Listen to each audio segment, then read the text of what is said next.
අපි තවත් විස්තර දැන ගැනීමට බෙම් නියුට්‍රියන් නේචර් ගැන අපිත් එක්ක තව සම්පත් සම්බන්ධ වෙලා තියෙනවා. අපි සම්පත්ගෙන් විස්තර ටිකක් දැනගමු. සුබ දවසක් සියලු දෙනාටම. ඉතින් මම ඔයාලට කියන්න කැමතියි. මම හිතන්නේ ඔයාලා මේ විදිහ එකක් දකින්න පළවෙනි අවස්ථාව වෙන්න පුළුවන්. මෙතන ඔයාලා දැක්කම පේනවා කීටයෝ වගේක් ඉන්නවා.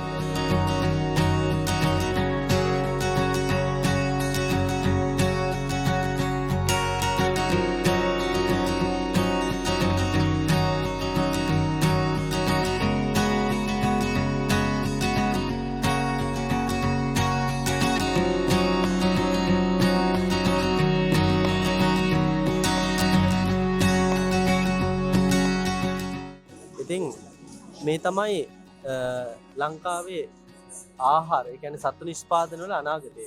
මේ වෙද්දී සත්තු නිෂ්පාදකයින් ලොකු ගැටලුවකට මුහුණ දීලා තියෙනවා. අපිට අවශ්‍ය කරන, ඒ කියන්නේ සත්තු නිෂ්පාදනය කරන්න අවශ්‍ය කරන සෝයා නැහැ. ඒ වගේම තමයි මේක මිල අධික වෙලා තියෙනවා.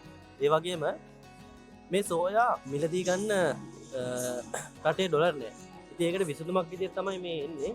ඉතින් ඔයාලට බලන්න පුළුවන් මෙතන මේ තියෙනවා ප්‍රොඩක්ෂන් ටිකක්. අපි මේක හදන්නේ මං හිතන්නේ කලින් අපේ ප්‍රොෆෙසර් විජේරත්න ගුරුතුමා පැහැදිලි කරා මේක කොහොමද ප්‍රොසෙස් එක වෙන්නේ කියලා.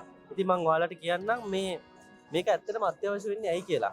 විශේෂයෙන්ම අද ගොවියෝ මුහුණ දීලා තියෙන බරපතලම ගැටලුවක් තමයි මේ ගුණාත්මක ආහාර නැහැ. ඒ වගේම තමයි Tamanට අවශ්‍ය ප්‍රමාණයට ආහාර නිෂ්පාදනය කරගන්න raw materials නැහැ. මොකද ප්‍රධාන වශයෙන්ම මේ සත්තු නිෂ්පාදනය සඳහා ඕන කරන්නේ සෝයා. ඒක සෑහෙන වැඩි ප්‍රමාණයක් රටට ගෙන්නන්නේ පිට රටේ. රට තුල නිෂ්පාදනය සිදු වෙන්නේ නැහැ. එතකොට ඔබ දන්නවා පසුගිය දවස්වල කොරෝනා කාලේ සත්තු නිෂ්පාදනය නැත්තම් නැති වුණා. ඇයි අපිට ඩොලර් 100ක් ආවා. අපිට ගෙන්නන්න බැරි වුණා. ඒතර අපි ආහාර පැත්තේ, ඒ වගේ පෝෂණ පැත්තේ ලොකු අභියෝගයකට මුහුණ දෙන්නේ. මේක ඇත්තටම රටත් තුල වෙන්න ඕන දෙයක් නෙවෙයි. මේ රට ඇතුලේ මේ දේවල් නිෂ්පාදනය කරන්න පුළුවන්. ඉතින් ඔයාලට අද මේ විදිහ පෙන්නලා තියෙනවා. මේ දේවල් අපි නිෂ්පාදනය කරන්නේ මේ රට ඇතුලේ උද්ගත වෙන ප්‍රශ්නයක් විසඳ තමයි අපි නිෂ්පාදනය කරන්නේ. ඉතින් මෙතන තියෙන බලන්න මේ ඩ්‍රයි ලාව් එකක් තියෙනවා. පවුඩර් එකක් තියෙනවා.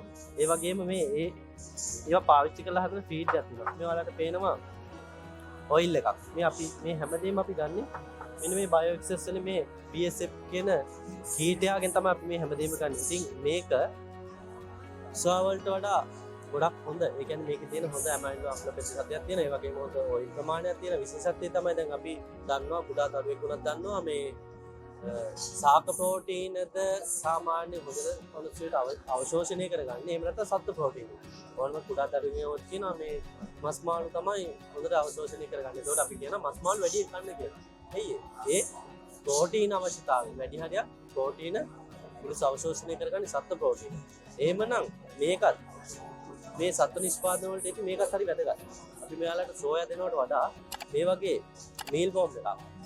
එහෙම නැත්නම් BSF අපි කියන මේක බදාන ඉන්සෙක්ට් කියලා. ඉන්සෙක්ට් ෆාමින් වලට අපි හදින මේ වගේ ඉන්සෙක්ට් ප්‍රෝටීන් එක පාවිච්චි කරනවා නම් මේ ප්‍රොඩක්ෂන් එක හොඳට ගන්න පුළුවන්. සත්තු නිරෝගී. ඒ වගේම මෙයාලගේ අපි ගොවිය බලාපොරොත්තු වෙන FCR එක. ඒ කියන්නේ ආහාර අනුපාතය.